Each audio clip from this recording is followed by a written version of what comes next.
I want to thank you for your decades of service to our nation. I know both have more time for UK and U of L basketball, but in the case of Western, your hometown school as well. So, gentlemen, I also need to acknowledge at the outset the devotion and sacrifice of American service members. U.S. Airmen have been at the absolute razor's edge of recent operations in the Gulf, degrading Iran's offensive capabilities, evading the enemy on the ground, bringing down comrades home, sustaining the joint force, and in the case of KC-135 crew over Iraq, making the ultimate sacrifice. I know I speak for the entire subcommittee in recognizing these fallen airmen, their comrades, and their families.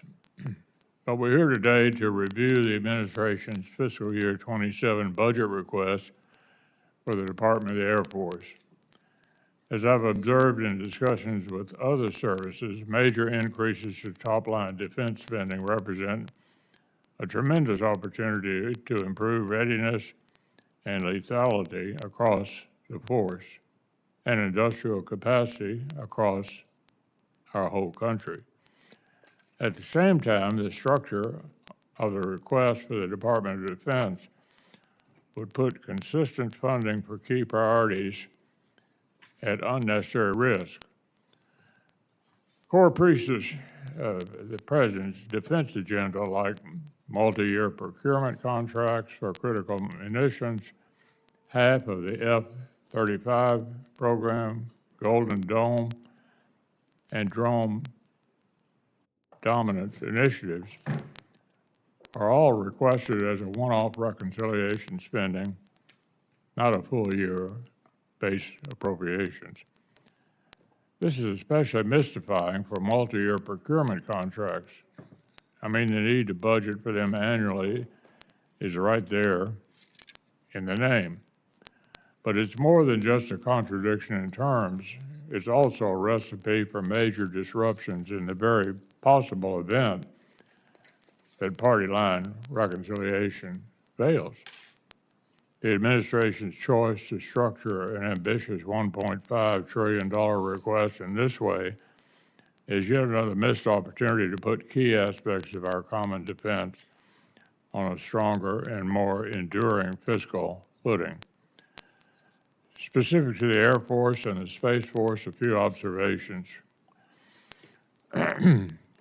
First, I'm encouraged to see the Department acknowledge the need for the E-7 wedge-tail airborne battle management aircraft. This platform meets a current-day need with the current-day capability, and the Department's alignment with this priority is a welcome investment in resiliency as we continue to build our space-based capabilities that will serve our joint force in the future. Also glad to see the fiscal year 27 request begin to address the issue of operational readiness rates by investing more in F-35 spares. But the department will continue to step on its own tail if it insists in housing procurement with new airframes, primarily in one-off reconciliation spending. If fielding the F-35 remains an operational necessity, both for the United States and for our allies, there's really no excuse for not placing it squarely in full-year appropriations. So, General Saltzman, I'm glad that this request represents a massive opportunity for Space Force procurement of key systems.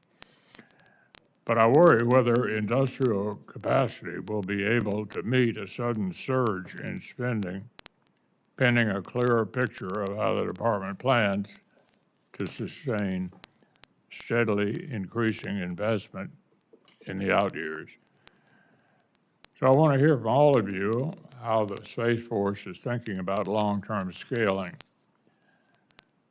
Finally, at a fundamental level, I'm curious to hear from each of you about how the Department of the Air Force is applying the lessons of the modern battlefield. I'm concerned that the Pentagon as a whole is not learning quickly enough from the battlefields in Ukraine and the Gulf, and failure to learn and adapt, particularly when it comes to force protection and counter-drone technology, has real and measurable costs.